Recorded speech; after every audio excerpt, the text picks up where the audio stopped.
sejam bem-vindos a mais um episódio do podcast Além do Firewall.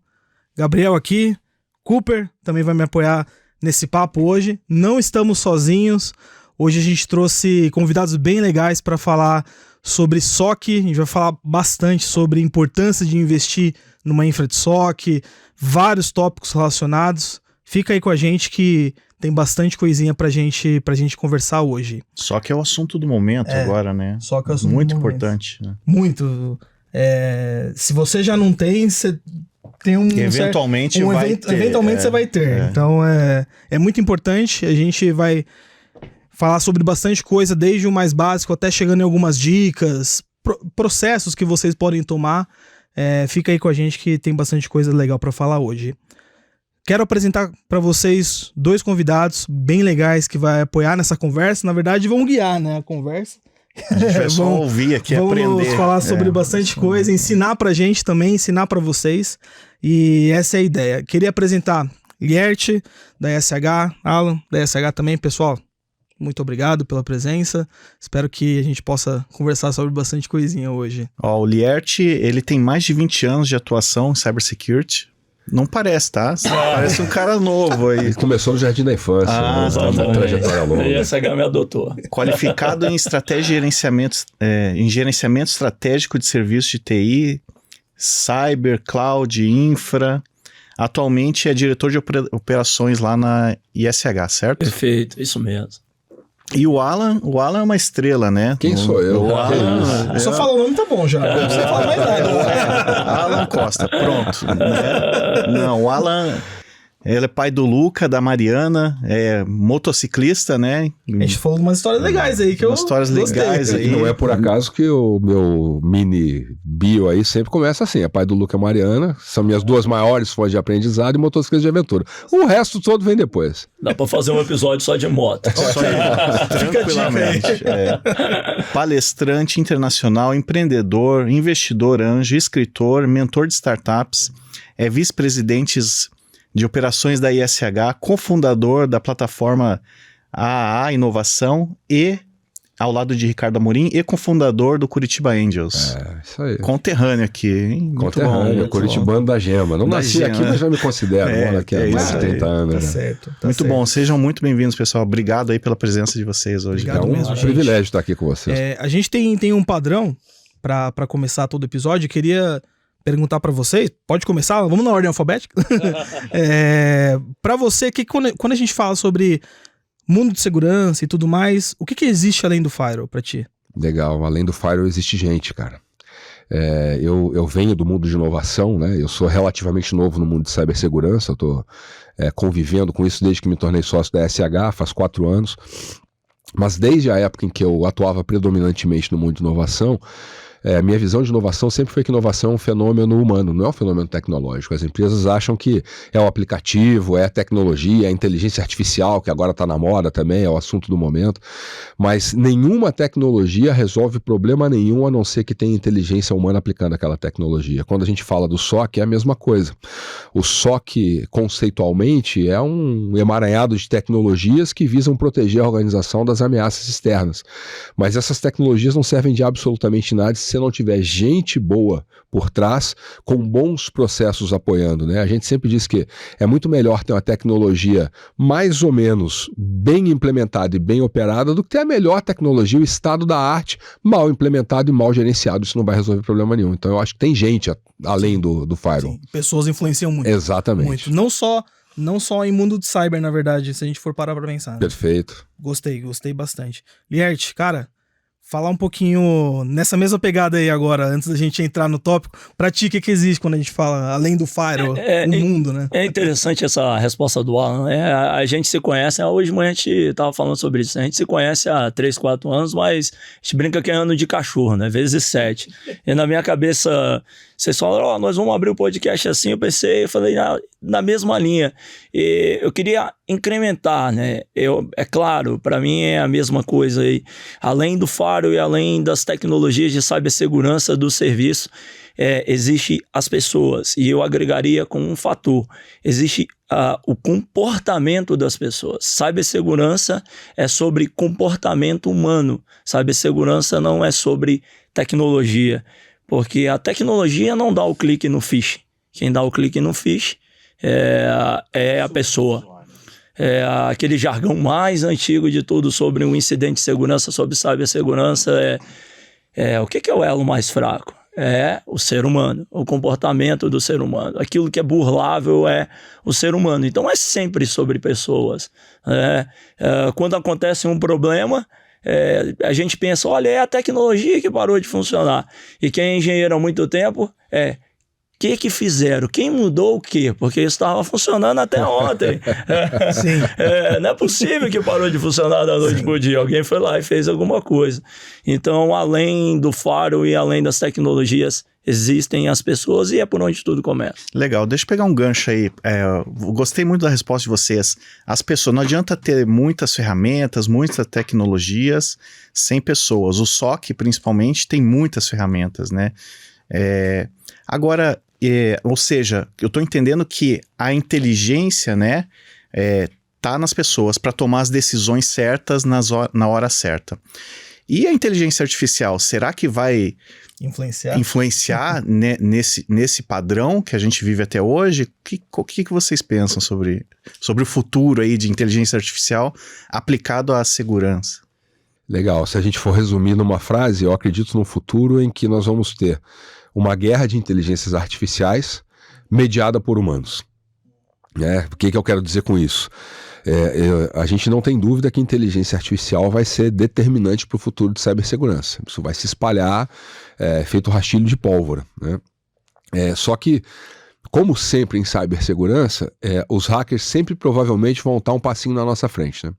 Os hackers que atacam, né? Os hackers não éticos, digamos assim.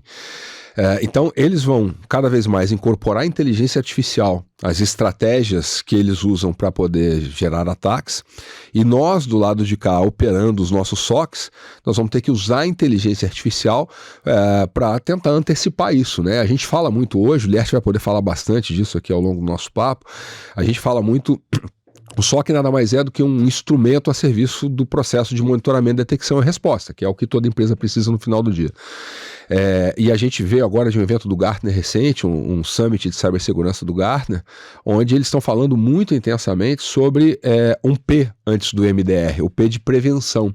Ou seja, só monitorar, detectar e responder não é mais suficiente. Você precisa antecipar, você precisa estar tendo comportamentos e atitudes preventivas. E a inteligência artificial, acredito que vai ajudar muito nisso. Mas no final do dia, você vai ter a inteligência artificial do Red Team atacando e você vai ter a inteligência artificial do Blue Team defendendo. E o que eu acho que vai fazer a diferença no meio desse caminho? Rapaz, não muda nunca. É gente. É gente entendendo como utilizar a inteligência artificial para criar melhores estratégias de defesa para poder manter um nível mínimo de proteção de tudo que a gente está vivendo em termos de ataque cibernético. Né? Interessante. Excelente. E dentro do MDR, agora do PMDR, né?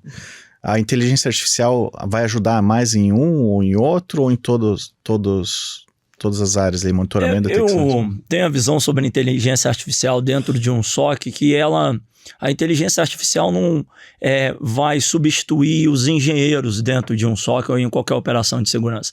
Ela vai colocar o humano no lugar certo. A gente tem um gap grande hoje no mercado à medida com que os ataques crescem, os hackers desenvolvem novos artefatos, novos malwares, você tem aqui do outro lado aqui um gap que vai surgindo de conhecimento. Então, a inteligência artificial vai ajudar a colocar o humano num lugar estratégico. Todo o processo de resposta a incidente, ele tem uma coleção de investigação que você precisa fazer, analisar, um trabalho bem grande, bem maçante. A inteligência artificial vai ajudar nisso, em fazer essa pré-análise e colocar na mesa do engenheiro, olha, eu acho que é isso, eu entendo que o caminho passa por aqui, mas percebe qual a importância do ser humano? Tem um trabalho analítico de conhecer ter um contexto do cliente, de entender, olha, o negócio dele não é isso que você está falando, calma, não faça isso porque isso é um falso positivo, não é esse o caminho, isso não é um ataque. Então tem um feeling que a inteligência artificial a gente acredita que nunca vai ter. Obviamente, eu acredito muito forte também que a inteligência artificial ela vai ajudar nesse trabalho preventivo. O trabalho preventivo passa por entender quais são os gaps das corporações antes mesmo de um hacker conseguir explorar, né? Uma gestão de vulnerabilidade bem efetiva, um trabalho de pentest bem efetivo, uma análise de superfície, que isso é também um assunto bastante legal para a gente explorar aqui. Isso a inteligência artificial vai ajudar, porque é tudo muito amplo, muito grande, é uma análise muito grande para ser feito e minimamente impossível de um humano fazer sozinho. Algo vai ficar para trás e a inteligência artificial, de novo, vai posicionar o humano no lugar certo, na tomada de decisão, em saber o que fazer e seguir. É muitos dados, né? A inteligência artificial vai ser um conselheiro muito bom para Exatamente. Mas o Liert falou uma palavra aqui que eu acho que é determinante nessa distinção sobre o que é o uso da inteligência artificial e o que é o papel humano, né? Você usou a expressão sensibilidade, né? E outras características humanas, como discernimento, como contexto, que você também falou. A inteligência artificial, por mais que seja inteligente, ela não tem esse tipo de capacidade, porque isso é uma capacidade inerentemente humana, né? Então eu acho que é aí que vai estar cada vez mais a grande diferença nesse processo todo. E para tudo, inteligência artificial, né? O pessoal, a inteligência artificial vai destruir emprego. Vai mesmo. Mas emprego onde não precisa de gente. Emprego que é mais repetitivo, emprego que depende mais de coisas que o humano não faz. Não como, precisa por exemplo, de uma análise discricionária. Exatamente. Capacidade de analisar uma montanha de dados em segundos. O humano não tem essa capacidade. A inteligência artificial tem. Agora, discernimento, sensibilidade, contexto, a inteligência artificial não tem essa capacidade e o humano tem. E tem um ponto importante de tudo isso, né? A inteligência artificial, a gente não tem o objetivo de demonizar ela. Não existe SOC ou operação de segurança ou atividade de segurança preventiva, monitoramento, detecção no futuro sem inteligência artificial, sem automação, sem orquestração. Você não consegue escalar uma operação, você não consegue atender os clientes sem isso. Novamente, ela vem para ajudar a colocar o humano no lugar certo. Na tomada de decisão, com todas essas características inerentes a nós, seres humanos, como o Alan bem colocou. Legal. Então, se você... Acho que é uma dica até, se a gente for para pensar. Pessoas que conseguem operar com a inteligência artificial e têm esse discernimento, conseguem direcionar o seu trabalho em apoio com uma inteligência e consegue talvez integrar um trabalho com uma inteligência, acho que tem um emprego garantido aí, então, nos próximos anos. Sem dúvida. Fica a dica aí.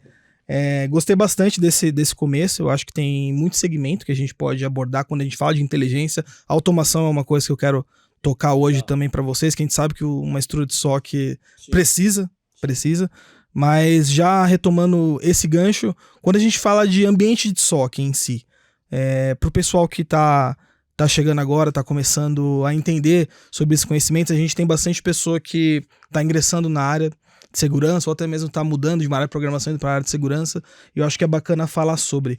Quando a gente fala de um ambiente de SOC, é aquele ambiente dentro da empresa que é uma caverna, que tem 1 milhão de monitores, hermeticamente fechado, sem janela para o mundo externo. Quando você entra no SOC, você tem que trabalhar 24 horas, como você entra e nunca mais sai, como que funciona essas estruturas? Tem banho de sol. Você tem que... Quantas horas de banho de sol também você tem? Tem umas pizzas que chegam por debaixo da porta. Exato. Então, é o pessoal que só anda com capuz assim. Então, vocês podem falar um pouquinho sobre esse meio de SOC e como que talvez uma empresa começa a ver essa estruturação, e para quem também não conhece, né? Eu quero emendar então uma pergunta antes, que é: como é que eu sei que a minha empresa precisa de um SOC, né? Acho que é uma boa pergunta pra gente já começar. Já. Como é que eu sei que é o momento certo para minha empresa investir num SOC? Né? Acho que é uma boa. Legal. Vamos começar pela estrutura do SOC, né? Essa visão daquela sala hermeticamente fechada com 1 milhão de telas, ela passou a se enfraquecer muito com a pandemia. até a pandemia, essa era a realidade, né? 50 níveis de controle de acesso, uma coisa com um altíssimo nível de segurança física também. Mas aí chega a pandemia, e aí? Como é que você vai fazer com a pandemia? Você vai manter lá 20, 30, 40 pessoas dentro de uma sala fechado? Impossível. Então o SOC se tornou um SOC quase que virtual, né? As pessoas com boas ferramentas de conectividade e de garantia de segurança nessa conexão, redundância, etc., conectadas em uma estrutura que permite que elas operem o SOC quase que da mesma maneira como operavam antes. Ah, mas então não tem a salona fechada lá? Rapaz, no final do dia, precisar ter não precisava mais.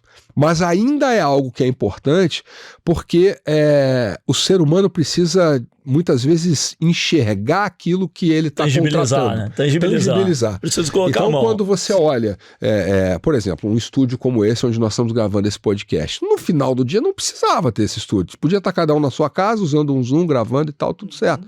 Mas, é outra coisa a gente estar aqui num ambiente como esse, interagindo pessoalmente, olho no olho. É a mesma lógica no SOC. Você precisa das pessoas lá, até por uma questão de troca de experiência, troca de informação, compartilhamento daquilo que está acontecendo. Pô, eu passei por isso, passei por aquilo e tal. O Léo pode falar mais disso, que ele está bem perto lá do dia a dia. Isso é bem interessante, como o Alan colocou. Na pandemia, isso foi derrubado. Na verdade, antes da pandemia era uma exigência. Você tinha vários frameworks, vários contratos que eram estabelecidos junto aos clientes que, olha, a sala precisa ser assim, não pode ter janela nenhuma, duplo fator de autenticação, similar àqueles filmes Missões Impossíveis, sabe? Bota a íris aqui, faz isso aqui. Biometria e tudo. Mas isso foi derrubado. E a tecnologia também de acesso remoto seguro facilitou isso, e isso ficou bem legal durante a pandemia. E ajudou também do aspecto de alcançar os recursos, as pessoas com os conhecimentos que muitas das vezes estavam em regiões remotas do país ou do mundo. Quebrou essa limitação que tinha antes, né? Que, olha, eu tenho um SOC que funciona em São Paulo, preciso de pessoas que trabalham em São Paulo. Ou eu tenho um SOC no Espírito Santo, preciso de pessoas que trabalham lá. Agora não mais, né? A gente consegue alcançar pessoas do Brasil e do mundo com maior facilidade. E isso não é bom só para uma empresa como a nossa, mas também para o cliente, porque quanto mais recurso e inteligência que a gente traz para dentro do SOC, né, seres humanos capazes de responder e entender as ameaças, também é importante, né? O tempo de resposta vai ser melhor, mais rápido, mais efetivo. Mas a troca de informação pessoal é muito importante, não tem como, né? O trabalho remoto, eu vi uma frase bem legal essa semana, né? Acabou com um cafezinho, e o cafezinho vai influenciar na carreira das pessoas, né? Precisamos falar sobre isso. Então, esse dia a dia de, olha, eu estou trabalhando nisso e eu estou com dificuldade naquilo, olha, estou vendo um ataque desse jeito, a facilidade da comunicação, a relação com as pessoas, a camaradagem entre os engenheiros é essencial, é muito relevante também. Então, eu acho que é meio que uma premissa. Um SOC precisa ter uma solução de gerenciamento de acesso privilegiado, né? Claro. Evidentemente. Não, aliás, é legal, dá para funcionar remotamente? Perfeito, dá. Mas você precisa, não é da máquina do engenheiro em casa que ele acessa diretamente ao ambiente do cliente. Não esquece, não é de forma nenhuma. Tem que passar pela uma série. Mais seguro. Mas como sempre, né, eu sempre busco, nas minhas argumentações, mostrar a beleza do caminho fora dos extremos. Não dá para ser só presencial mais e não dá para ser só remoto mais. Sim. Mas o remoto traz muitas vantagens. Por exemplo, a gente tem uma estratégia, né, essa a gente chama around the clock. O que é isso? A gente quer chegar um dia em que a gente tenha pessoas trabalhando no nosso SOC em todos os fusos horários do planeta. Por quê? Porque o cara que está trabalhando entre 8 da manhã e 18 da tarde é um cara que sempre vai estar mais apto do que o cara que está trabalhando fora do seu fuso horário, trabalhando da meia-noite às 6 da manhã, por uma questão humana, ciclo circadiano. Né? Então você imagina você poder ter a facilidade de você ter gente no seu próprio ciclo, atuando o tempo todo para atender os clientes aqui no Brasil que tem um problema às 3 horas da manhã. Eu tenho um cara lá no Japão que está trabalhando às 3 horas da tarde. O cara está no auge da capacidade intelectual dele. Então você tem recursos dos quais você pode lançar mão, e eu acho que a sacada está nessa complementariedade, né? Você ter o SOC físico, que tem aquela estrutura, que tem o contato das pessoas, que tem os instrumentos para que você possa acessar o ambiente do cliente quando necessário, mas ao mesmo tempo você poder aproveitar de toda essa facilidade que o remote traz de uma maneira complementar, né? Quando se fala around the clock, não é só o cara tá de plantão. Não. É o cara de plantão na hora em que ele tá ativo, às 3 horas da manhã aqui, que é 3 horas da tarde lá no Japão, é o dia por exemplo. Dele lá. Que é o dia dele lá, é o 24/7 2.0. É isso aí. Legal, gostei da ideia. E pegando a pergunta que o Cooper fez, acho que eu queria reforçar ela, como que a empresa ela consegue direcionar, eu tenho um ambiente, eu sou da área de segmento X e eu preciso de um SOC agora. Como é que eu sei disso? Qual que é talvez a melhor estratégia que eu possa tomar? Como surge essa necessidade de ter um SOC? É porque eu tenho muita tecnologia ou é porque eu tenho muitas pessoas? Ou tem alguma dica? Criticidade regra, dos talvez? ativos, o que influencia essa decisão? Eu acho que tem vários aspectos. Acho que é legal a gente começar, até para quem está nos ouvindo e nos assistindo e muitas vezes nunca viu um SOC, não sabe o que é um SOC e tal, nivelando o que a gente entende por SOC. Porque se a gente for pensar no momento em que a empresa precisa de um SOC, eu diria que qualquer empresa hoje precisa de um SOC. Qualquer empresa, de qualquer tamanho. Nossa, mas eu sou uma empresa pequena, eu tenho aqui 20 funcionários, 30 funcionários, eu mal tenho uma pessoa de TI aqui, como é que eu vou ter um SOC? Então aí vamos entender as diferentes necessidades. Ter um SOC é uma coisa que custa uma quantidade inacreditável de dinheiro. Por quê? Porque você precisa da tecnologia que é cara, você precisa da infraestrutura que é caríssima e você precisa de gente 24/7 que é ainda mais caro. E quando a gente está falando de cibersegurança, quem tem um, não tem nenhum. Então você precisa de redundância para tudo isso. Então isso é impensável para uma empresa de médio porte, muitas vezes, ter um SOC próprio. Mas isso não quer dizer que ela não possa ter um SOC. De que forma? Usando o mercado de MSSPs que hoje prolifera no mundo, que são os Managed Security Service Providers, que constroem os seus SOCs e fornecem isso para várias empresas, maximizando o uso dos recursos, maximizando o uso das pessoas e tudo mais. Terceirizando o SOC. Exatamente. Então, a resposta longa, curta em que momento uma empresa precisa pensar, e aí eu não vou nem usar o SOC, eu vou usar o MDR, em que momento uma empresa precisa pensar em monitoramento, detecção e resposta? Rapaz, no momento que ela se conecta na internet. Ali ela abriu a porta. Plugou o cabo de rede ali e ela já abriu precisa. a porta. Né? Ela está conectada e ela está suscetível. Ah, mas isso é coisa para empresa grande. Pô, eu tenho um amigo meu, pessoal, que é proprietário de uma fábrica de vestuário, uma fábrica pequena, tem lá 50 pessoas que trabalham, e esse cara foi invadido, e o cara meteu um ransomware lá dentro e sequestrou todas as informações de moldes dele. E aí como é que o cara opera a fábrica sem os moldes? Impactou o negócio. Não pera, perde dinheiro. É uma empresa pequena, cara, e foi invadida. Então, tangibilizou na hora, né? Isso, aí você vê a partir de que momento a empresa precisa de monitoramento, detecção e resposta, né? E aí, lógico, né? Aí, se a gente for evoluir nessa curva de maturidade de cibersegurança, lógico que vai chegar um momento que a empresa vai fazer sentido para ela ter o próprio SOC, mas mesmo as empresas muito grandes, como os grandes bancos, que têm os seus SOCs próprios, existem, por exemplo, tem bancos no Brasil hoje que tem dentro do seu SOC mais gente que nós temos na SH inteira. É uma coisa absurda. Mas mesmo assim, essas empresas muito grandes que têm os próprios SOCs continuam precisando de algum tipo de apoio até para ter a redundância, né? Eu acho que o Alan explorou bem, né, essa necessidade. Eu queria explorar outros pontos que é assim, tem a ver, óbvio, com grana, né, etc e tal, chegar a esse momento. Mas por mais que você tenha muito dinheiro ou pouco dinheiro, digamos que dinheiro não é um problema. Ok, dinheiro não é um problema, vou montar meu SOC. Você está olhando só para você mesmo. E a beleza de você ter um SOC que ele é compartilhado dentro de um Security Service Provider é que a gente está olhando para diversas superfícies de ameaças. O que é isso? Eu estou olhando para outros clientes detectando ameaças que ele está passando naquele momento, o hacker tentando invadir o ambiente dele, um artefato novo que eu estou descobrindo lá, e que eventualmente aquilo que está acontecendo lá nessa empresa A pode impactar a empresa B. E eu posso agir. Lembra que esse conceito que a gente está trazendo aqui do preventivo, nós podemos agir de forma preventiva, aplicar rotinas, políticas, enfim, assinaturas dentro do ambiente deles, para se aquele ataque chegar ao ambiente dele, a gente conseguir detectar aquilo e fazer com que aquilo não impacte o dia a dia dele, não chegar a esse cenário como o Alan colocou, da fábrica do amigo dele aqui, um impacto ao negócio. Por mais segurança que a gente aplique no ambiente dos clientes, no final do dia vai acontecer alguma coisa. Esse é o ponto. O Service Provider, o contratar um SOC que é compartilhado, ajuda nesse tempo de resposta.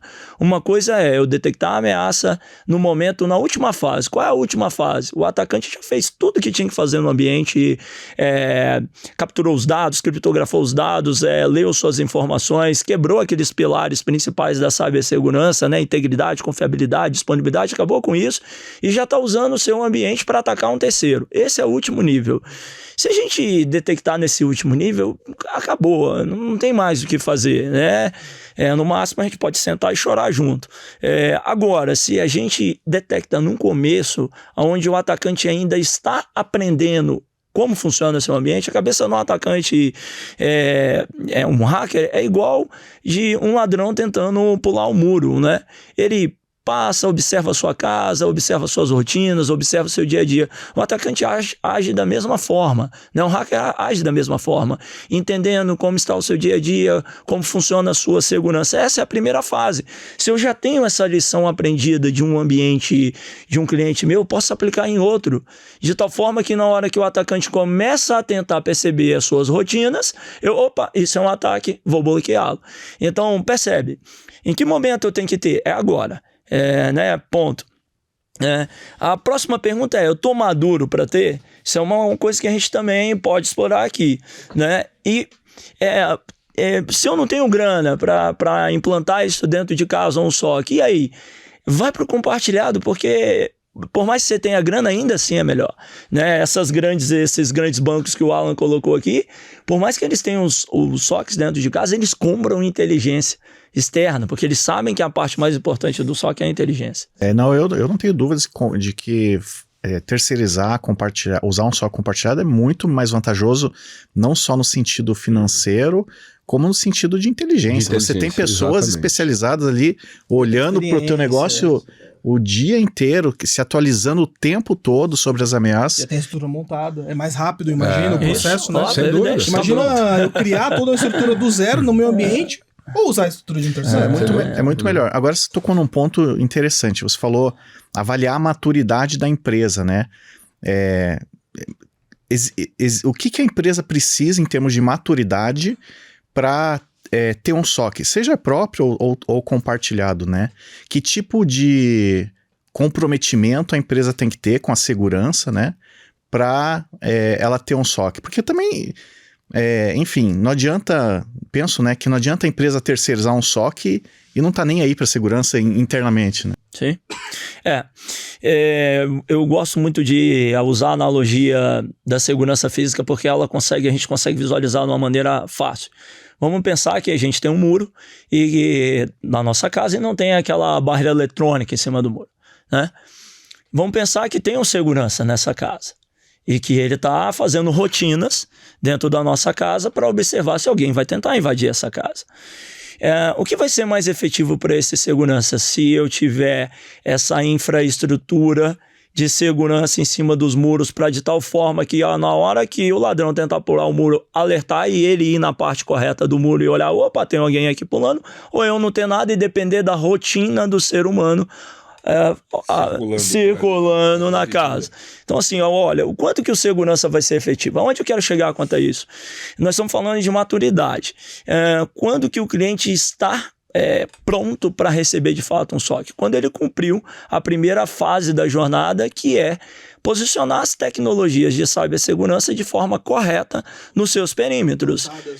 O Alan falou, olha, quando eu preciso de um SOC, quando eu pluguei pluguei a minha empresa na internet. Olha, se eu pluguei a minha empresa na internet, é a coisa mais básica, né? Tá ali, Firewall. Opa, eu preciso de um Firewall, né? Se eu coloquei um computador na minha empresa, eu preciso de endpoints de segurança na máquina do meu usuário. Se eu criei um site, eu preciso de um WAF para poder proteger. Então, se eu tenho um atacante tentando invadir a minha aplicação e eu não tenho nada lá, depende muito de uma rotina, de alguém olhando para aquela aplicação exatamente no momento que o hacker está tentando invadir. Como é que a pessoa faz isso sozinha? E não tem como. Então, precisa se cumprir essa primeira jornada de um ecossistema mínimo de cibersegurança dentro da organização, para que o SOC receba esses primeiros eventos, alertas e comece a trabalhar e executar o papel dele. Indo nessa linha de pensamento, basicamente a ideia do SOC é eu ter um ambiente, uma estrutura, seja minha, seja de terceiro, onde eu vou conseguir estudar e analisar logs de outras tecnologias de cyber, como WAF, Firewall, EDR, sim, antivírus e qualquer outras tecnologias, só que de forma bem mais simples e assertiva, né? Sim, porque forma inteligente. Acho que falar de forma assertiva é muito importante hoje em mundo de cyber. O tempo é importante, né? O tempo de resposta é importante. Isso é fundamental. A gente tem indicadores lá, a gente mede, evidentemente, tempo de resposta de incidente, né? E ao longo dos últimos 2 anos, a gente saiu de um tempo de resposta para cada incidente médio de 42 minutos para 11 minutos. Tá 11 agora, minutos. Né? Para 11 minutos. Esses 31 minutos de diferença pode parecer pouca coisa, mas é muitas vezes a diferença entre o hacker só conseguir entrar e não fazer nada e o hacker ter acesso à tua credencial do administrador de banco de dados, né? Então esse tempo de resposta ele é crítico. E por que a gente consegue reduzir esse tempo de resposta de 42 para 11? Porque tem um conjunto de tecnologias aplicadas que aí beneficiam todos os usuários do SOC, porque a gente tem orquestração implementada, porque a gente tem processos bem criados, porque a gente tem gente bem treinada que vai conseguindo otimizar isso cada vez mais. Isso tudo alimenta uma base de inteligência gigantesca, que a gente tem hoje estimada em mais ou menos 10 petabytes de inteligência de ameaça, né? E que talvez o principal insumo do ponto de vista de agilizar esse tempo de resposta, porque ali a gente tem um conhecimento agregado que é impossível de você ter numa empresa só ou num segmento só, né? Eu tenho uma pergunta bem interessante. É impossível e é caro, né? É caro, imagina, claro. Quantos milhões de dólares tem investido em ferramentas, pessoas, enfim, né? Sim. Então... Já que a gente está falando de tecnologia, a gente falou que o SOC ele vai correlacionar logs e outros dados de outras tecnologias de segurança que a empresa possui. Uhum. Porém, ainda nesse assunto de estruturação do ambiente de SOC, quais são as tecnologias que dentro de casa eu tenho? Algumas já são padrões aí, mas acho que é um assunto interessante para a gente falar. As tecnologias usadas pelos analistas de SOC que vão ajudar nessa correlacionamento de logs, nessas respostas a incidentes. Como que funcionam essas tecnologias para uma empresa que talvez esteja estruturando dentro de casa ou que apenas queira conhecer e mais, o funcionamento? Quais as novidades do mundo do SOC, né? Para onde está indo? O que tem vindo? Qual é o futuro do mundo do SOC? A ferramenta mais básica de um SOC, mais essencial de um SOC, tudo começa, né? Desde sempre, o SOC nasceu assim, essa não dá para viver sem ela é bem antiga e precisamos até hoje dela, é um CIEM. Padrão. Né? Sendo assertivo, um CIEM nada mais é do que pegar todos esses eventos que estão vindo das diversas ferramentas de cibersegurança que tem dentro do ambiente dos nossos clientes e correlacionar isso e falar, olha, isso, mas isso é uma ameaça. Ok? Antes o analista tinha que acessar todas as consoles, somar isso e entender que isso era um incidente. Com o CIEM não, correlaciona-se e chega-se a um incidente. Outras ferramentas que vão aparecendo em SOCs de ponta, né, em SOCs atuais, são SOA. O SOA o que é? É uma tecnologia que ajuda a automatizar ou orquestrar a resposta a incidente, né? Todos esses eventos que aparecem, né, esses incidentes que o CIEM detecta, ele gera uma receita de bolo de como defender aquela ameaça, que a gente chama do famoso playbook. Olha, se você vê essa ameaça XPTO, faça esse passo a passo para responder, né? Só que isso antes ficava num PDF. O analista ia abrir o PDF, opa, eu estou vendo ameaça tal, Livro de preciso, regras. livrinho ali, minha bíblia de como responder. De novo, humanamente impossível ficar abrindo, o Alan falou aqui de petabytes de inteligência que a gente tem de detecção, petabytes de PDF de como responder aquilo, é totalmente louco. Então, o SOA vem para fazer isso, ele automatiza a orquestra, porque minimamente orquestrar já é bom, eu explicar para o analista, olha, o passo a passo está aqui, ó, você fez esse, vai para outro, vai para outro, vai para outro, ou automatizar, nesse processo, menos de 3 segundos da sua decisão, sim, então um robô pode fazer, então o SOA vai lá e faz isso e entrega para ele, né? E o legal de um SOC, desculpa te cortar, o legal de um SOC especializado, que nem o de vocês, é que os playbooks que vocês evoluem com o tempo para um cliente usam para todos os clientes. Exatamente. Né? Padrão, né? As regras do CIEM que são definidas ali depois de muito estudo, Perfeito. muita inteligência que usa para usa para todos. Isso gera o que a gente chama de efeito de rede, que é um negócio muito interessante, porque um provedor de serviço de segurança gerenciado, quanto maior ele quanto mais clientes ele atende, mais incidentes ele responde. Quanto mais incidentes ele responde, mais playbooks ele cria. Quanto mais playbooks ele cria, maior é a sua base de inteligência, menor é o seu tempo de resposta, maior é a sua capacidade de automação, o que faz com que ele atraia mais clientes e gere esse ciclo virtuoso, né? Então essa é a lógica por trás disso. Um CIEM consegue ter a inteligência de estudar e até se prevenir com mais robustez, considerando os históricos? Depende. Você tem um grupo de CIEMs mais antigos que você depende muito da capacidade humana. O humano ele precisa entrar dentro do CIEM, olhar aqueles logs, né? Qual a atividade, por exemplo. Você tem dentro de um SOC um time que se chama de Hunt, que ele entra no CIEM, loga e vê, olha, esses logs que eu estou observando aqui tem potencial de ser correlacionado e virar um incidente, né? Os CIEMs mais antigos dependem muito dessa atividade humana, de olhar para esses logs e observar isso e criar uma regra de detecção que a gente chama de caso de uso. Olha, isso é uma ameaça. Os CIEMs de próxima geração, que a gente chama de NG-CIEM, né, os Next Generation CIEMs, eles já têm um pouco de machine learning, IA embarcado, e já conseguem fazer essa leitura desses logs e sugerir, olha, veja, de novo aquilo, posicionar um engenheiro no lugar certo, por isso que eu falava disso há pouco. Olha, engenheiro de Hunt, isso parece ter um potencial de virar um caso de uso, uma regra de detecção de ameaça. Opa, faz sentido, verdade, play, caso de uso criado. Então, isso também é uma evolução de CIEM, né? CIEMs também mais antigos olhavam muito só para o evento e dependia muito do log que chegava da solução. Os CIEMs de próxima geração, que o nosso SOC, por exemplo, utiliza, ele também observa os pacotes que estão passando pela rede, né? Aquele fluxo de comunicação, o tubo. Então, não depende só também de um evento que é enviado por uma solução de cibersegurança, mas a gente também observa os diversos tubos que passam pela rede do cliente. Opa, esse pacote está estranho. Está carregando aqui uma atividade maliciosa, ou pode ser uma ameaça também. Então, quando você fala em CIEM, né, a gente lembra do passado, parece uma tecnologia bem antiga, etc e tal, mas ela evoluiu muito com o passar do tempo. Muito. Pode falar que ela é o coração do SOC, será? Total, Sem ela é o core. Sem dúvida. Ela é o core. Sem ela, não tem para que ter um SOA, por exemplo. Para que você vai ter um SOA se não tem um CIEM? Não serve para nada, O né? CIEM gera input para o SOA, né? Exatamente. Tem outra ferramenta também que eu considero que é muito importante, né? A gente chama de GTI, né?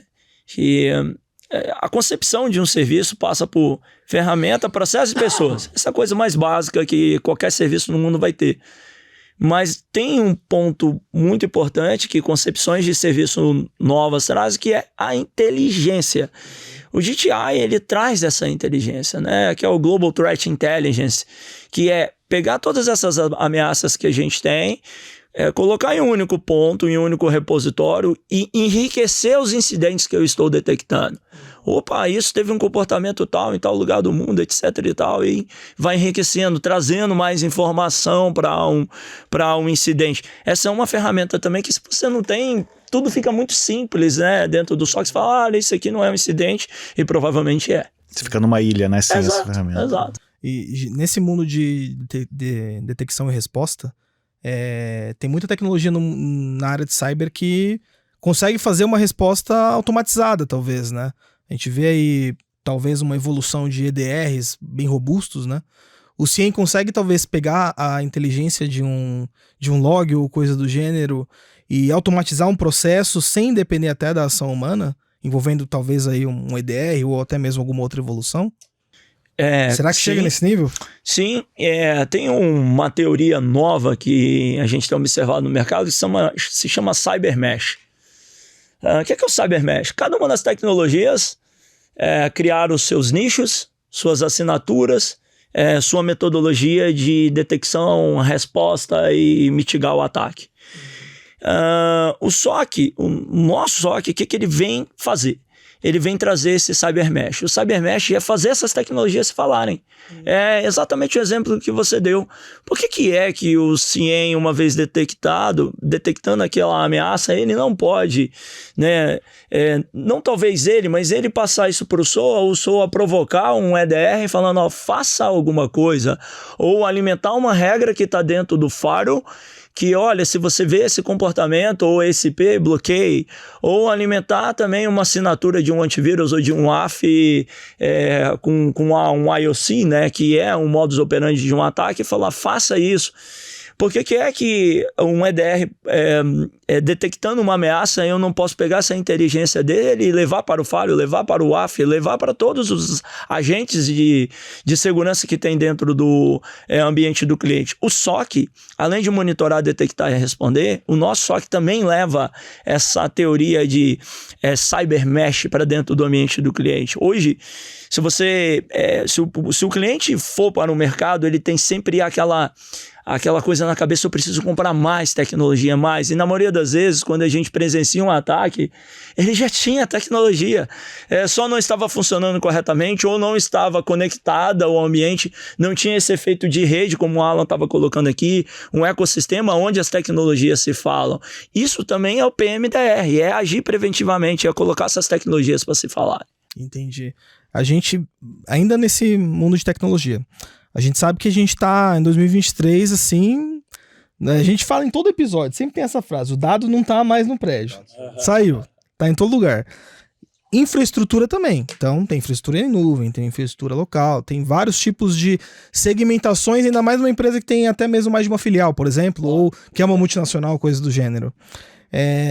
Seguindo essa linha de pensamento, talvez qual seja o ponto mais importante de ter uma estrutura de SOC relacionado a acessos privilegiados, gerenciamento de credenciais de máquinas? Como que a gente pode lidar com isso dentro de um SOC? A importância de ter um PAN dentro de uma estrutura de SOC. Tem uma nova linha também de tecnologia, de serviço dentro do SOC, que se chama ITDR. Que está mais voltado para gerenciamento de identidade. A gente sabe que o atacante, no final do dia, ele quer acessar um ambiente. Depois que ele ganha acesso ao seu ambiente, o que ele quer buscar é onde que está o pote de ouro. E para encontrar o pote de ouro, ele precisa de uma credencial boa, válida. Então, o próximo passo dele acessando um ambiente é achar essa credencial root, aquela que tem mais poder. Então, ele acha uma e vai escalando o privilégio até chegar lá. Né? O PAN é essencial para uma organização, né? Um IDM, né? O gerenciamento de identidade é muito importante. Você ter um cofre de senha também é muito importante, que o atacante não vai colocar a mão numa credencial, um super admin dentro do seu ambiente. Isso é importante, que por mais que ele acesse o ambiente, esteja lá, você tem um cofre. Né? Vamos pensar, o atacante chegou dentro da minha casa, mas aonde está aquilo que é mais precioso para mim dentro da minha casa, dentro do meu cofre. Então, por mais que ele esteja dentro da minha casa, talvez ele vá roubar algumas coisas, mas não é tão importante assim. Mas se ele abrir o cofre, né? Aí a vaca vai comer. E se ele não tiver um cofre? Aí é pior ainda, pensa as credenciais na mesa, aí vai pegar aquilo, vai sair do lado de lá. Porque quando o atacante entra, ele quer andar lateralmente. Né? Movimentação lateral, escalação de privilégio e tudo mais. Movimentação lateral é credencial. Total, né? total. E é inacreditável, a gente, como está no dia a dia, a gente acaba percebendo, né? Mas é inacreditável a quantidade de grandes empresas super conceituadas, que não têm ideia do que está acontecendo com as suas credenciais, por exemplo. A gente tem um exemplo concreto, eu vou contar um milagre, mas evidentemente não posso contar o santo. É uma empresa de tecnologia, né, que usa muito tecnologia intensamente. Eu aposto 10 contra 1 que todo mundo que está nos assistindo aí deve ter o aplicativo no celular. Agora tô preocupado. E nós temos uma solução lá na SH, que é uma solução de DRP, né? DRP, de Digital Risk Protection, né, proteção de riscos digitais, que ela faz varredura de Deep Dark Web atrás de dados vazados. E nós fomos fazer uma prova de conceito. Que a gente mais encontra, aliás. Exatamente. Você encontra de tudo, encontra lá cartão de crédito, dados sensíveis, mas credencial é o que mais tem. E nós fomos fazer uma POC, uma prova de conceito nesse cliente, porque ele tinha um outro produto, enfim, e nós achamos, sendo comercializada em Deep Web, a credencial de administrador da AWS. Caraca. Olha que beleza. Caraca. Nossa, imagina um gap dessa Exatamente. senha. O que o cara não pode fazer numa estrutura. Pode tomar um negócio dele, né? Tem empresa que tá 100% na AWS. É o que a gente fala, o atacante hoje, antes dele fazer um scan na rede, ele vai na Deep Web. Sem dúvida. Muito mais fácil ali. Menos custoso. Muito mais barato. Nossa, então acho que pode-se dizer que é muito importante, além de ir nessa linha de pensamento do SOC, você trabalhar em conjunto com um serviço de Threat Intel, né? De Threat Intelligence. Sim, é tão importante como citava a questão do GTI. O GTI é a ferramenta do time de Threat Intel. O GTI é a ferramenta do time de Threat Intel. O DRP é a ferramenta do time de Threat Intel. Isso é essencial, a inteligência, saber como que os atacantes estão se movimentando, ou às vezes invadiu e já está comercializando a credencial válida lá, e precisa ser... Eu tenho uma dúvida, eu posso falar que o time de Threat Intel faz parte do SOC? Claro, evidente. O SOC é um conceito bem amplo, né? Se você juntar 10 pessoas que trabalham em SOC e perguntar, olha, me fala pra mim o que é SOC, eu tenho certeza que as 10 vão falar 10 conceitos diferentes. Tem uma bíblia de SOC. O NIST, que é um framework de cibersegurança muito bom, não define SOC, ele define processos, né? Tu ISO 27001, o que é SOC não tá lá dentro, não tem essa definição global. Mas, sim, Threat Intel, para nós e SH, que estamos nisso há 20 anos, Threat Intel é um time de SOC. Quer ver? MSS, o time de MSS é um time de SOC. Se você perguntar para algumas pessoas, olha, MSS, né, que é o time que opera o ecossistema do cliente, é o time de SOC? Alguns vão falar, não, isso é loucura. Tá MSS, pessoal, é Managed Security Service, porque os engenheiros aqui às vezes esquecem, né? Eu trouxe meu tradutor. Serviços de segurança gerenciados, um passo antes do SOC e tal. Sim, é importante falar. Mas por que eu tô falando sobre MSS? Que esse é um troço interessante também. Porque aí você detectou a ameaça. Agora eu vou mitigar, vou interromper o ataque. Aí o engenheiro lá do DeFi, que é o time Buena Verde do SOC ali, né? Usar o conceito L5 aí, falar para uma criança de 5 anos. Vamos lá, o Buena Verde lá, o exército lá, super do SOC, né? Os caras os caras mais qualificados. Quando chega a ter um impacto desse, é eles que vão atuar em campo. Olha, cara, esses caras são muito bons em detectar e entender como é que a ameaça está se movimentando lateralmente, escalando privilégio, etc e tal. Ok, vamos mitigar. Eles também têm essa capacidade de conhecimento para mitigar, só que qual é o passo importante? Eles vão ter que entender como funciona o ambiente do cliente, qual a arquitetura, como é que funciona o modelo de negócio, aonde está o firewall, me dá uma credencial para eu executar. E aí entra o time de MSS, porque eles já estão operando esse ambiente no dia a dia. Então é mais fácil eu tornar o time de MSS uma parte do SOC e colocar o time de DeFi para falar com o time de MSS. Olha, precisa fazer isso. Opa, tenho credencial, sei como funciona a plataforma, a arquitetura do ambiente do cliente, etc. E tal. Isso se traduz em menos tempo de resposta, Exatamente. que é vital. Que é vital para a contenção de um ataque. Exatamente. Que interessante. Queria entrar num assunto bem bacana que vi em alguns pontos, mas ainda a gente talvez não tenha tantas empresas usando, porém eu acho que é muito importante a gente falar. A gente fala muito hoje, quando entra no assunto tecnologia de segurança, de análise comportamental. Eu consigo hoje ter tecnologia sobre análise comportamental de usuário para identificar várias coisas, mas eu já vi muitas empresas falando sobre análise comportamental de ativo. Uhum. Eu consigo trabalhar com uma análise comportamental de ativo dentro da minha estrutura de SOC também, para talvez ficar mais inteligente? Eu acho, eu penso que sim. Ou é só um luxo? Não, mas vamos lá, efetividade, ok? Eu tô entendendo um comportamento de um ativo meu. Eu nunca vi isso ajudar de uma forma muitíssimo efetiva dentro de um SOC. Entender o comportamento humano é efetivo? Sim, lembra? No começo do nosso bate-papo. Tudo é sobre humanos, não é sobre o comportamento da tecnologia.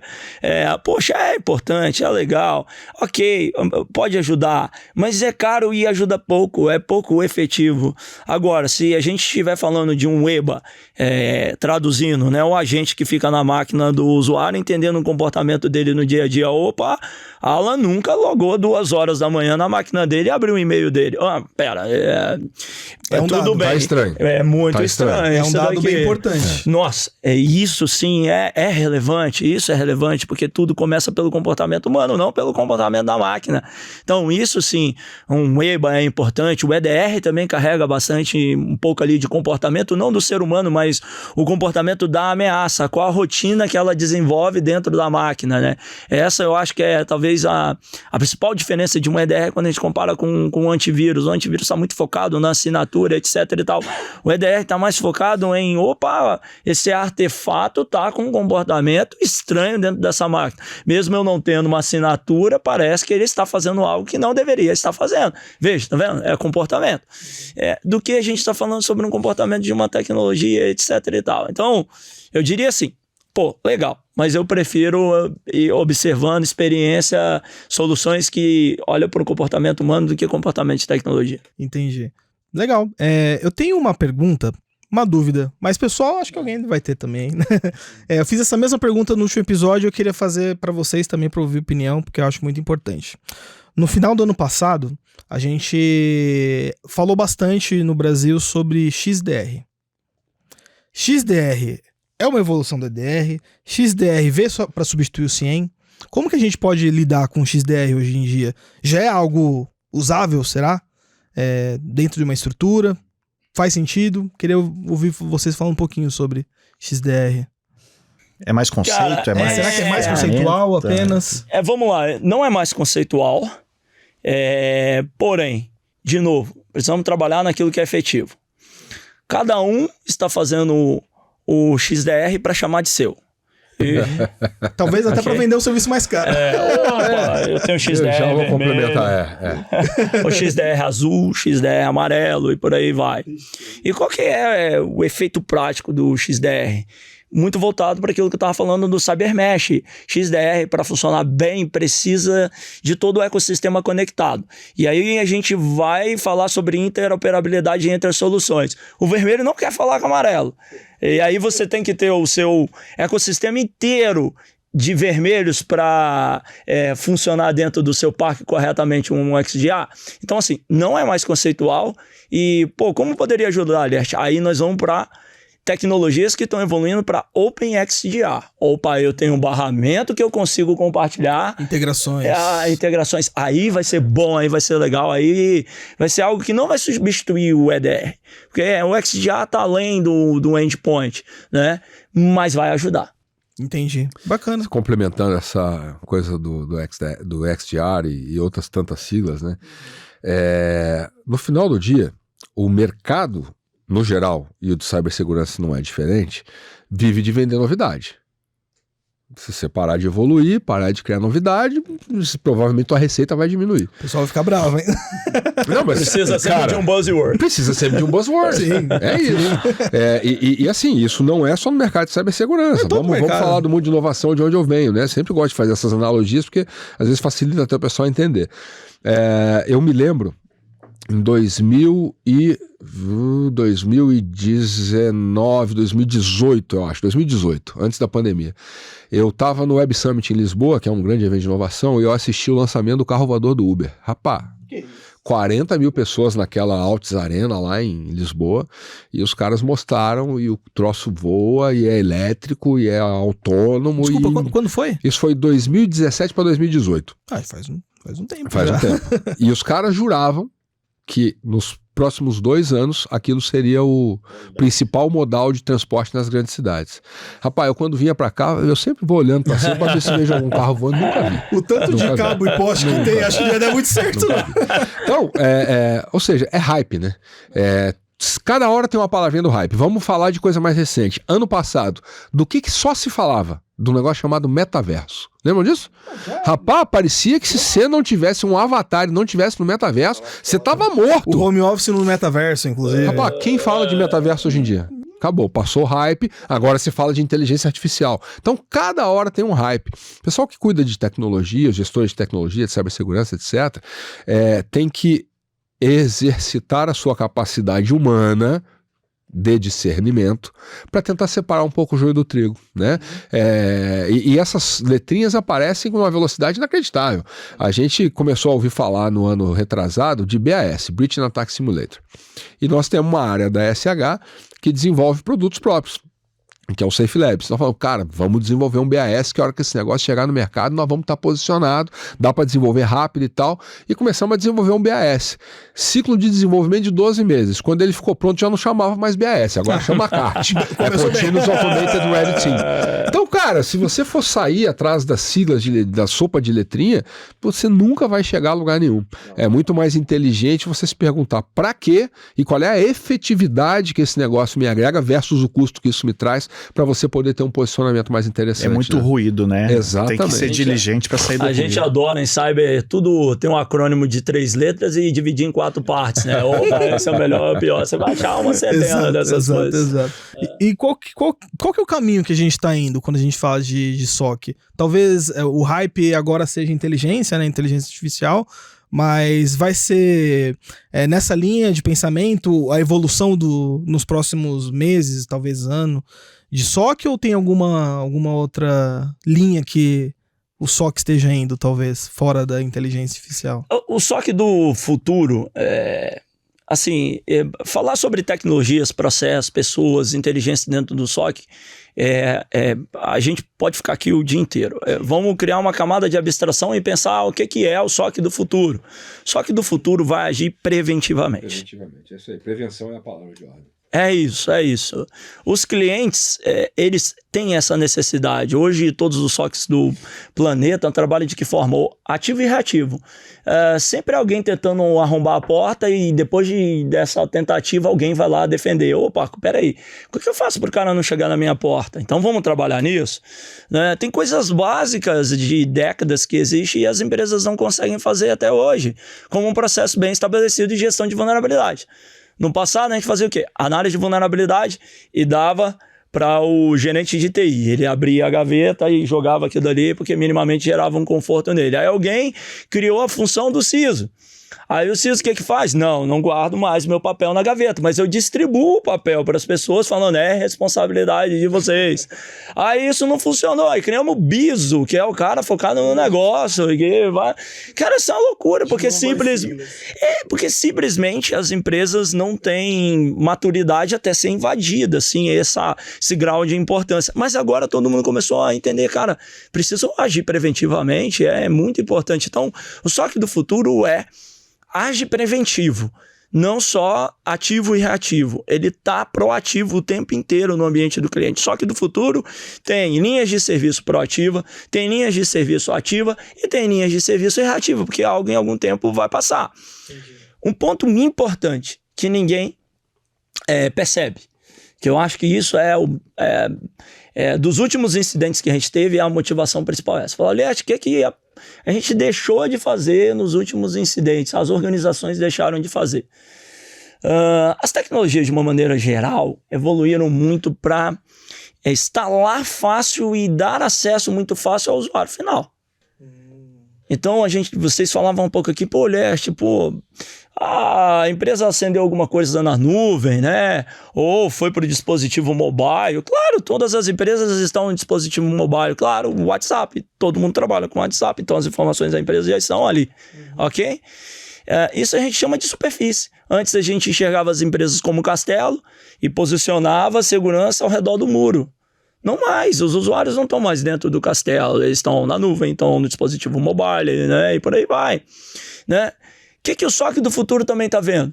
Monitoramento de superfície, porque eu preciso saber que aquela superfície existe para monitorar, detectar e responder. Eu não tenho como defender algo se eu não sei que aquele algo existe.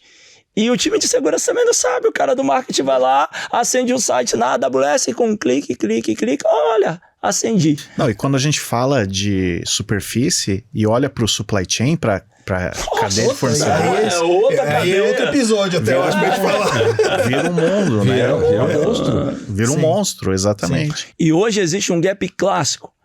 O negócio é exponencial, porque a tecnologia dá a possibilidade do negócio ser exponencial. Então, cloud ajuda a supply chain, cloud ajuda todas as áreas de negócio da empresa e você cria aquela rede neural, né? Aquele negócio, um mesh gigantesco. Só que as tecnologias de segurança ainda são seriais. O Alan estava falando há pouco do Gartner. Opa, vamos olhar o Hype Cycle do Gartner. É uma linha. Enquanto a tecnologia, os negócios estão exponenciais, as atividades de segurança têm uma linha. É um gap. Então o SOC do futuro está olhando para isso. Quais são as novas superfícies que estão surgindo? Quais são? Opa, surgiu uma nova superfície, vamos proteger elas. Os últimos incidentes de segurança que tiveram efetividade e alcançaram sucesso, o atacante alcançou sucesso dentro do ambiente do cliente, foi para uma superfície que ele nem sabia que tinha. Nem Ou seja, sabia a lição que fica é visibilidade e prevenção. Exato. O SOC passa a ser onipresente, né? Mas para que ele seja onipresente, ele tem que ter visibilidade de tudo isso que acontece. Existe um equívoco que muitas vezes as empresas cometem, e é muitíssimo comum isso, ela vai para a nuvem. Ela contrata uma nuvem qualquer dessas públicas e ela, pelo brand, pela marca que está atrás, não, mas agora eu estou seguro, pô, eu estou na nuvem da Amazon, eu estou na nuvem da Microsoft. Tem 500 certificações lá. Agora está tudo tranquilo. Nossa. Não, existe uma diferença. O que os provedores de nuvem pública te garantem é a segurança da nuvem. Vai ter disponibilidade, o SLA vai ser atendido, etc. Agora, a segurança na nuvem é responsabilidade de quem vai para a nuvem. É você que tem que proteger nuvem, né, aquilo que você coloca na nuvem. A tabelinha de SaaS, IaaS, PaaS. A gente pode falar de novo em outro episódio. Queria pegar um outro gancho para a gente ir já para uma reta final. Tem muita pessoa que assiste a gente, que pede dica e tudo mais, pessoa que pede dica de tecnologia, mas que estão fazendo migração diária ou estão ingressando também. Retomando o assunto de pessoas, hoje a gente tem num SOC analistas de SOC, tem nível 1, nível 2, nível 3, nível 20, tem os fuzileiros, como que funciona essa estruturação de pessoas hoje? Só profissionais de segurança vão ir para o SOC? Qual que talvez seja o melhor caminho para quem se interessa? Para quem está querendo entrar, e né? quer ficar preso num cubículo por 24 horas. Hoje, o que a gente mais... Os melhores profissionais de SOC hoje vieram incrivelmente do mundo de dev. Por quê? Porque os principais ataques hoje que são desenvolvidos buscam explorar vulnerabilidades de aplicação em linha de código. Então... O desenvolvedor, de forma geral, é um cara mais analítico, gosta de fazer debug. Exato. Então, ele tem uma facilidade, né, de enxergar o todo e enxergar essas ameaças que são destinadas à camada de aplicação. Então, poxa, Elias, sou um desenvolvedor, queria ir para a área de cibersegurança, cara, tem tudo a ver com você. É estudar uma linha que a gente chama de Application Security, tem um bocado de certificação para isso daí e tudo mais. Entra no conceito de DevSecOps também. É, exatamente. Entendi. De desenvolvimento preventivo, né? Como desenvolver de forma segura aquela aplicação. Então, pô, uma linha boa é essa. Muitas empresas também têm academies. A gente, por exemplo, na ESH, a gente tem uma universidade só para formar profissionais de cibersegurança. Então, opa, tô saindo do mercado, busquem essas academias. A gente busca... Eu invisto mais nesses meninos, essas meninas aí que meus filhos. É uma coisa impressionante que custa de dinheiro para formar. Seus filhos, Você tem bastante filho. Cara, é 1 ano e meio sem... É incrível isso, o Alan tá falando. É 1 ano e meio do cara estudando sem... dar 1 hora de atendimento para a empresa, assim, para o cliente final. Ele só está aprendendo. Aí entra em outra característica que eu gostaria de explorar. O que a gente busca, por exemplo, quando vai trazer um cara desse pro Academy, né?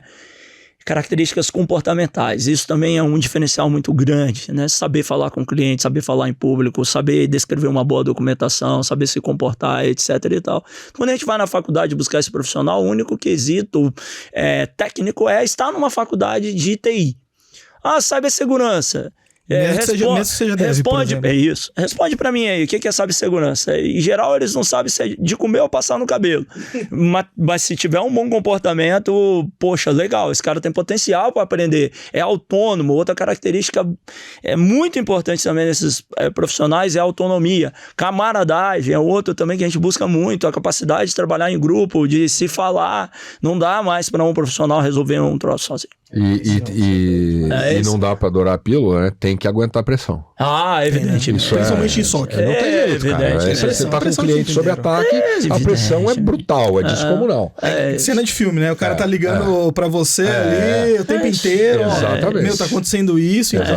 E aí é o cenário mesmo, de pizza passando embaixo da porta, enquanto não resolve o problema do cliente, não vai pra casa. Não tem como ser diferente. Tem essa coisa de, esse mundo utópico, olha... Ter um SOC 24/7 é essencial, nós temos. O Alan estava explicando há pouco, mas na hora, esse time de DeFi, por exemplo, quando ele entra para trabalhar, a gente não fica trocando. O profissional que está lá, ele vai até terminar. Por quê? Por um simples motivo de, se ele parar, ele vai ter que explicar para o outro tudo aquilo que ele aprendeu, aonde ele estava, para onde ele vai, e isso custa tempo, e tempo é importante nesse momento. Então, como o Alan falou, vai até o final. Vai pressão, até o final. Depois faz o RSA, né? Isso aí. Exatamente. Olha que bacana, a gente então viu que tem bastante segmentação, mesmo só estando em outra área da TI, deve conseguir migrar. Eu tenho um caso tem lá, bastante animal, a gente tem. Um amigo meu pessoal de infância me ligou um dia, olha, cara, tá nascendo meu 3º filho, eu sou policial. Falei, cara, queria sua ajuda, tô vendo aí esse negócio de cibersegurança, etc e tal. Falei, cara, olha, você quer? Opa, quero, então faz faculdade aqui. Aí começou a fazer uma faculdade lá de cyber local, ok. Tudo bem, aí deu uns 2, 3 meses, ele falou, cara, tem umas vagas aqui no site da ESH, o que você acha? Eu falei, cara, eu não vou te ajudar não, mas se você quiser entrar aí, eu dou a oportunidade aí, pelo menos te garantir que vai chamar, tá bom. 4 entrou lá no processo, um gerente meu me chamou e falou, poxa, Elias, tem um cara aqui, falou conhecido, cara, eu acho que cabe no 24/7. História longa, curta. O cara já saiu da ESH, tá trabalhando numa empresa canadense, migrou pro Canadá, tá ganhando 20, 30 vezes mais que ele ganhava há 1 ano e meio atrás. Então, cara, esforço, comportamento é um troço muito importante. Acho que ele sabe trabalhar sob pressão. Exatamente. Tem uma visão de comportamento seguro e tudo mais. Né? Nem sempre só o conhecimento e tecnologia basta. Exatamente. Eu acho que a principal lição aqui desse caso, né, é que tem muita, e eu vejo isso todo dia, até em casa, né, com meu filho, por exemplo, né, essa moçada que está chegando no mercado de trabalho é muito inteligente, e a inteligência que eu digo aqui é a inteligência lógico-racional mesmo, porque crescem com um monte de estímulos que na nossa época a gente não tinha. Então isso é uma coisa que dá a essa geração uma capacidade cognitiva que é diferenciada, mas essa capacidade cognitiva pode até te abrir a porta. Mas o que vai assegurar que você passe pela porta é o esforço. Isso é muito claro pra gente, né? A gente valoriza muito mais o esforço do que o talento, porque o talento sozinho não chega em lugar nenhum. Você pode ensinar uma pessoa com pouco talento, com muito esforço, a desenvolver o talento. Mas, pô, o cara talentoso que não tem essa pegada de aperfeiçoamento constante, de estar o tempo todo aprendendo, nem sempre você consegue colocar na cabeça dessa pessoa, porque aí você tá falando de comportamento humano, né? E dentro do SOC tem vários caminhos que a pessoa pode seguir na própria estruturação, né? De talvez ir para um cargo de gerência, até subir, evoluir para um head ou para um cargo de diretoria, né? Mas você não pode jogar confete em si mesmo, mas eu posso jogar confete em você. O Liette começou na SH estagiário, né? Estagiário. 17 anos atrás. Passou por todos os passos, hoje é o diretor de serviço da companhia. Tem 600 pessoas debaixo dele. Que legal, que legal.